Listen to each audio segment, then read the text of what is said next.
E aí, galerinha, tudo bom? Estamos de volta e hoje eu quero falar um pouquinho com vocês sobre Deus ainda não terminou a obra na sua vida.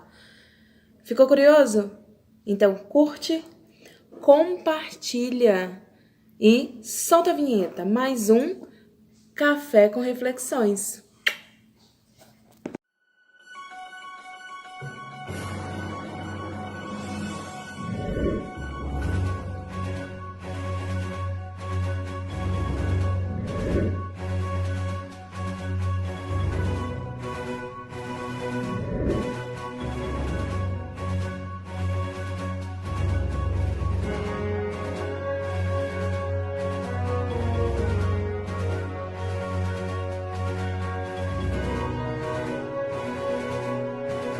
E aí, galerinha, tudo bom? Tô de volta e hoje a gente vai falar um pouquinho sobre a obra na nossa vida que ainda não está terminada. Como assim?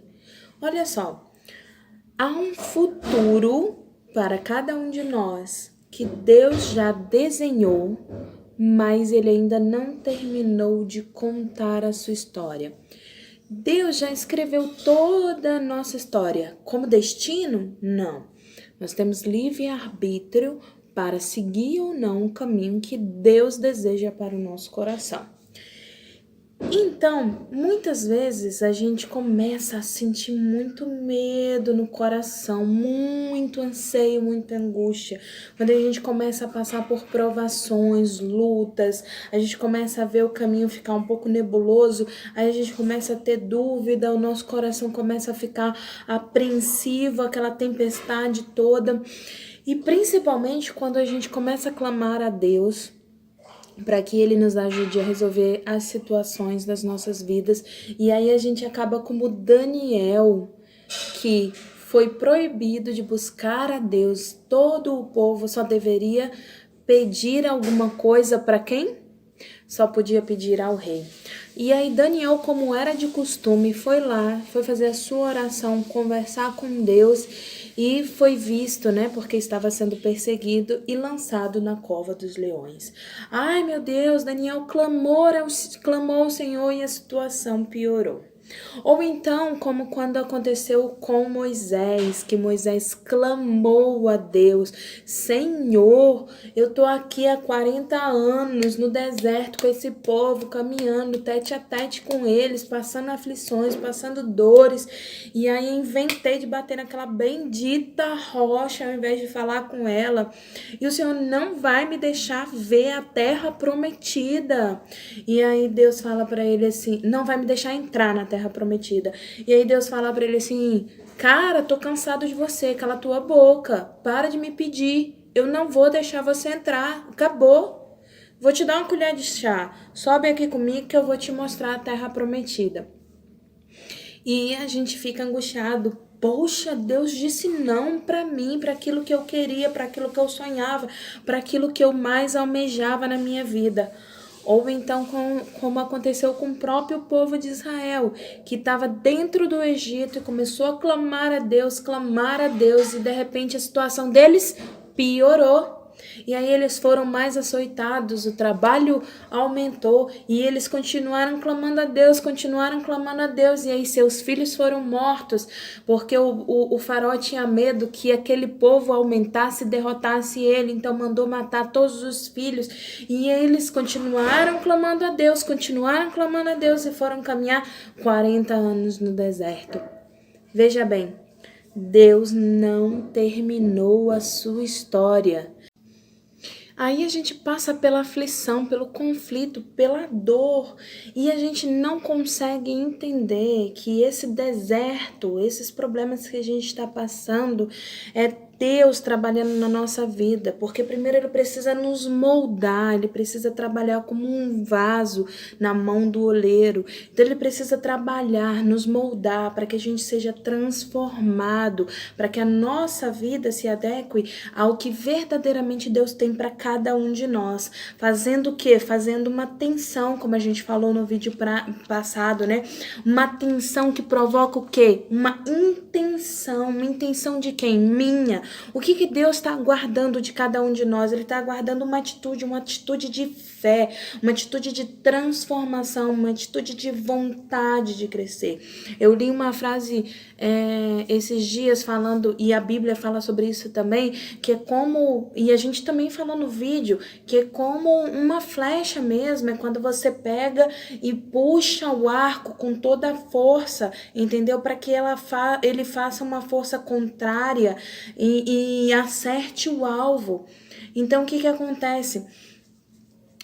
Paulo fala o seguinte, que Deus vai terminar a obra que ele começou na sua vida. Ele até faz uma pergunta, aquele que começou a boa obra não vai terminar? Não vai continuar essa obra que ele tem para você? Deus não para pela metade, Deus não faz as coisas pela metade. Tudo que Deus faz, ele termina, ok? Ele não é homem para que minta, nem filho do homem para que se arrependa. Então Deus não se arrependeu de te criar, de te formar, de me criar, de me formar. E Deus nos fez pessoas extraordinárias para viver uma vida extraordinária, para ser seres abençoados, guardados por Ele. Meu pai costumava dizer o seguinte, que nós já somos vencedores, porque nós entramos no campo só para receber, o campo de batalha só para receber a medalha, porque a luta, a verdadeira luta, o verdadeiro problema, Jesus Cristo já enfrentou por cada um de nós. Então ele já venceu, ele já lutou por nós e nós entramos para receber a vitória, né, que Deus tem para cada um de nós.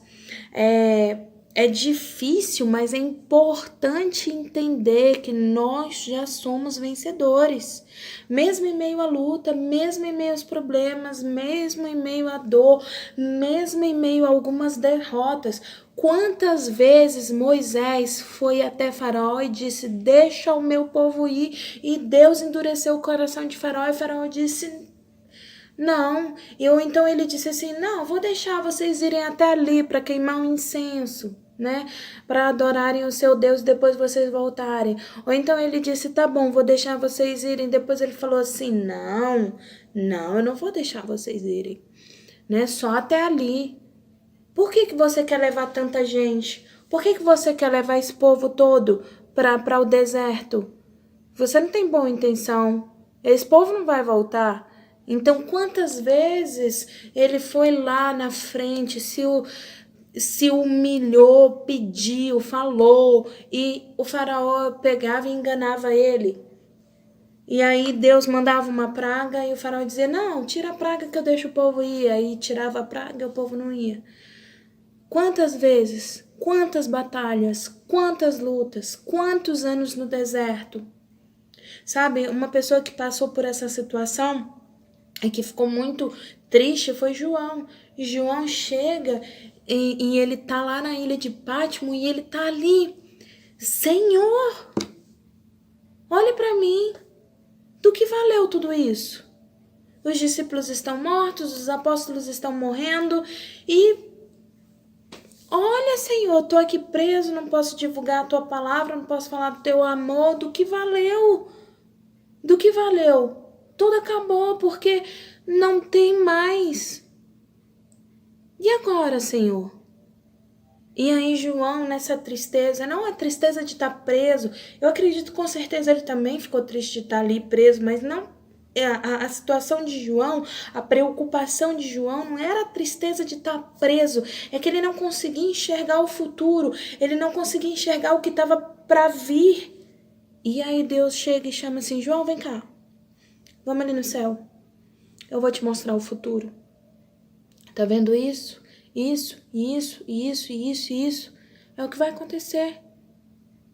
E agora você vai escrever para as igrejas. Você vai contar para as pessoas o que vai acontecer. Para que elas entendam a importância de hoje fazer alguma coisa. Para que amanhã elas tenham um futuro digno. Digno de Jesus, porque nós não somos dignos. Nós somos co-herdeiros com Jesus. E aí eu pergunto para você, o que você tem feito? Mais uma vez, de diferente para mudar a sua vida, para mudar a sua história, ou só tem lamentado? Você tá vivo. Eu recebi uma mensagem de uma cliente esses dias falando assim: eu já morri, porque eu falei assim: se você tá parado, você já morreu. Ela disse: eu já morri. Eu falei assim: não, peraí. Você tá respirando? Seu coração tá batendo? Tem pulso? Tem pulso. Ué, você tá falando comigo no WhatsApp. Então você tá vivo, então ainda tem tempo. Bora! Acorda. O ano não acabou. Eu sei que tá difícil, sabe? Tá todo mundo dentro de casa, tem pandemia, né? Todo mundo com medo. Mas olha, lá em Romanos 8:35, Deus não fala que as coisas vão ser fáceis. Ele diz assim: quem te separará do amor de Deus? A fome? A dor? A luta? O sofrimento? Os perigos? O que vai te separar do amor de Deus? Porque tudo isso existe. Aí no 36 ele diz assim: somos entregues como cordeiro ao matadouro todo o dia. Ele não fala todos os dias, ele fala que num dia, o dia todo, nós somos entregues como cordeiros ao matadouro. Deus está falando para você, todo dia, cada minuto da sua vida, você vai passar por uma aflição diferente, por um problema diferente, onde você vai ter que tomar a decisão, seguir, parar. O que você vai fazer? Todo o dia. O dia inteiro. Mas lá no 37 ele diz assim: mas em Cristo Jesus, nós somos mais que vencedores. Então sua vida não terminou. Sua vida não acabou. Nós somos mais que vencedores. Não interessa a luta que a gente está passando, a gente precisa ter a intenção da fé, acreditar, ter atitude, fazer algo diferente. E aí, a partir daí, a gente sabe verdadeiramente que a nossa história já foi escrita com vitória. Jesus só está contando ela para você. E aí? Tá disposto? Então vem comigo. Fica ligado. Essa é a mensagem que eu queria deixar para você hoje.